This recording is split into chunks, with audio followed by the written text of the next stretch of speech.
Good evening, everyone, and welcome to tonight's edition of Bedtime Stories with Cole the Deaf Dog. And tonight we're going to be doing The Three Little Pugs and the Big Bad Cat. And I would like to dedicate this book to my old puppy Mimi, 17-year-old pug, as well as some many's friends, Laurie and Devin Shaw, because I know Flintstead on Insta would love this story. So a little shout out to those with Pugs, Cole's big sister. Really, she's a little sister, but because she's so much older than Cole, we call her big sister. She is a pug, and she is the boss of the house. That is for sure. And I hope you enjoy The Three Little Pugs and the Big Bad Cat. Once upon a time, there were three little pugs named Bubbles, Bandit, and Beauty. They lived with their mother in a tiny kennel in the woods. "You're not puppies anymore," said Mother Pug. "It's time you left to build houses of your own." "What kind of houses should we build?" "Take these snacks and watch out for the big bad cat. She's the meanest feline around and would do anything for food. Build strong houses to keep that clever kitty out. Whether it be sticks, whether it be treats." So off the three little pugs went, their backpacks bulging with biscuits.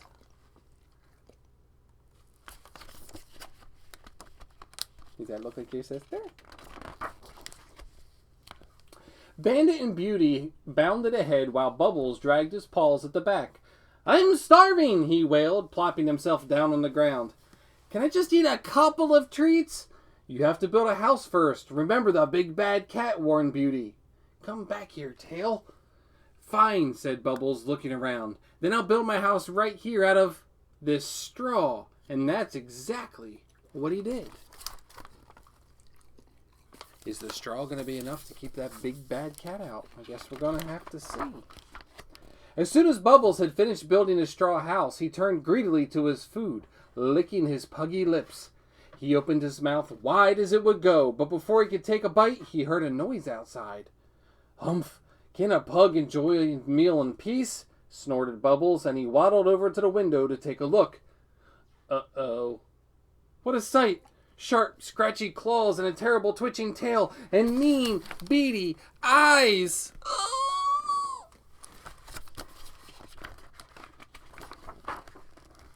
Oh no, it was the big bad cat. Little pug, let me come in," yelled the big bad cat. "Not by the hairs on my chinny chin chin," trebled Bubbles, scrambling to cover his food dish. "Then I'll huff and I'll puff and I'll blow your house down," cried the cat, pulling out a hairdryer. "And I'll barely have to lift a paw." The hairdryer whirred, it whooshed, and it blew the house down. "Yikes!" yelped Bubbles, and he scurried away as fast as he could. Meanwhile, Bandit and Beauty had come across a pile of sticks. "Look, Beauty," panted Bandit. Sticks! Sticks are my favorite! I could build an entire house out of sticks!" "They don't look very strong." "What about the big bad cat?" But Bandit wouldn't listen. He ran around happily, chewing sticks, digging holes, and building himself a messy little stick house. Sounds just like what a pug would do.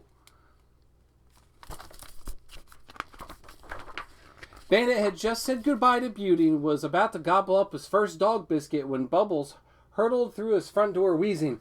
"The big bad cat," panted Bubbles. "Coming this way. Protect your treats." But just then a giant shadow fell across the window. Huddled together, the pugs look out to see.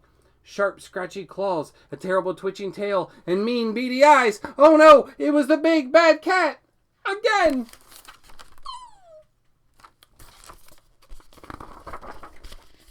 Little pugs, let me come in," howled the big bad cat. No, not by the hairs on our chinny chin chins," trembled Bubbles and Bandit. "Then I'll huff and I'll puff and I'll blow your house down," the cat declared, pulling out a leaf blower and aiming it at the house of sticks. "And I won't even ruffle my fur," she purred. The leaf blower spat, and it sputtered, and it blew the house down. "Wait for me!"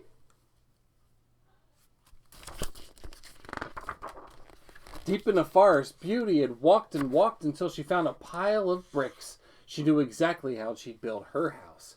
Just as the last brick was laid, Bandit and Bubbles came bursting through the trees. "Beauty, Beauty! The big bad cat is coming!" panted Bandit. "She ate our food!" wailed Bubbles. "We're all gonna starve!"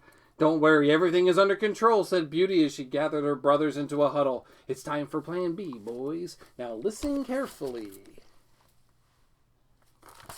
Wonder what Plan B is. When the big bad cat reached the brick house, all was quiet. Too quiet. Little pugs, let me come in," growled the cat. But there was no response. She peeked inside to see a bulging pack and 3 pug-shaped lumps on the couch.